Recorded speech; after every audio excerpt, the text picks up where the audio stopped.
Hey, what's up, everybody? Chilling out here in Loch Lomond, hanging out in the marina. Got some work done from my van. Life is good. And I thought I'd do a little video here, share some more wisdom with all the studies and experience I have. And just love to share. I love to share it. I want to help support people who are struggling. So this video is about people who are struggling with a family member or like a friend or a loved one who's struggling with mental health problems. And so the first step to supporting people who are struggling with mental health problems, number one, is compassion. Compassion, compassion, compassion. We don't always know what other people are going through. We don't know about the stories that are going on in their head and how they're associating or disassociating with those stories in their head. Oftentimes it's like when we talk about like shadow work, people are playing a traumatic experience over and over again in their head, below the surface, in their minds, you know, like I was left being by the water, below the surface. You can't see it because it's below the surface. And what they'll be doing is they'll unconsciously, let me say it again, unconsciously be looking for things outside of themselves to trigger them. So you might say something that you don't think is very triggering at all, and now they like maybe they're bipolar or something, and they're undiagnosed or something, and they are attacking you, and they are extremely emotional all of a sudden out of nowhere.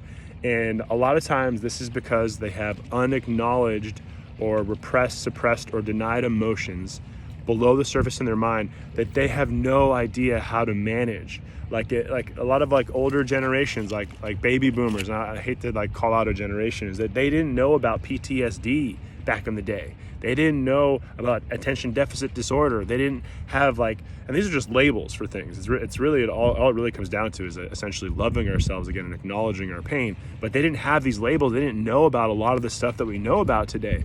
So that comes back to my point number one, is compassion. We need to have compassion for people who are struggling with their mental and emotional health, and realize that we could be unconsciously triggering them to fall back into and re-experiencing within their own heads their own traumatic experience.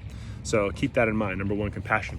Number two is boundaries. Make sure that you protect yourself. I always say boundaries allow you to live a boundless life, because boundaries is essentially a sacred practice.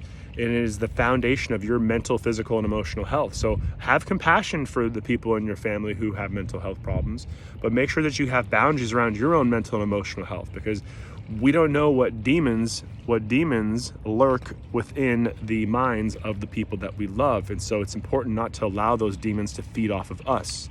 So be clear about your boundaries, mental, physical, emotional, and specifically spiritual boundaries, so people aren't sucking the spirit or life force energy out of you. And that's tough, because it's people we love can sometimes be the most life-sucking people in our lives, you know? So it's really, like I said, compassion. Number two, boundaries.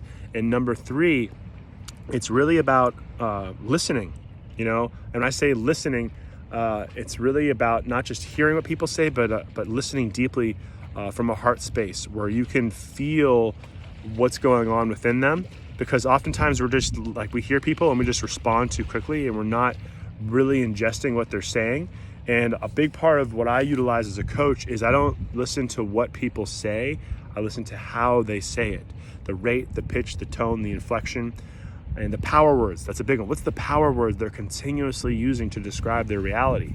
And so that will be a great indication of what's actually going on below the surface in our loved ones' minds, because oftentimes they'll create a space. If you're really patient and listen well, that'll make them feel more comfortable with expressing themselves more.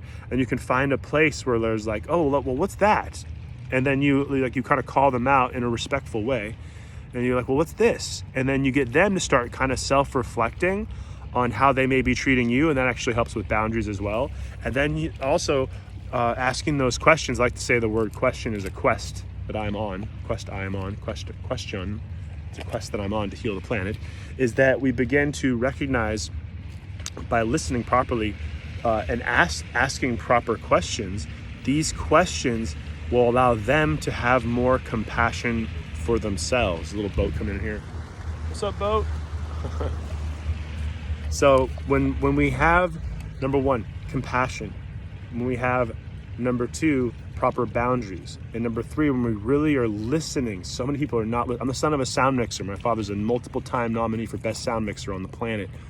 We're not listening, people. Like that's like the gift my father taught me as a coach, is when we listen well, then we'll be able to have proper boundaries, and then we'll be able to actually be more compassionate. So they all kind of tie into each other.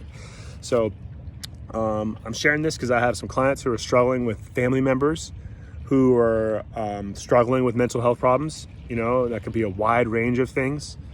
And you know, if you need more support, just message me. I'm taking some time off over the course of the next month, but I really want to help more people on their healing journey. And part of helping you on your healing journey is recognizing where our loved ones could be really affecting us. So hopefully these words land well for you. If you know somebody who may need some support, pass this video on or pass my information on.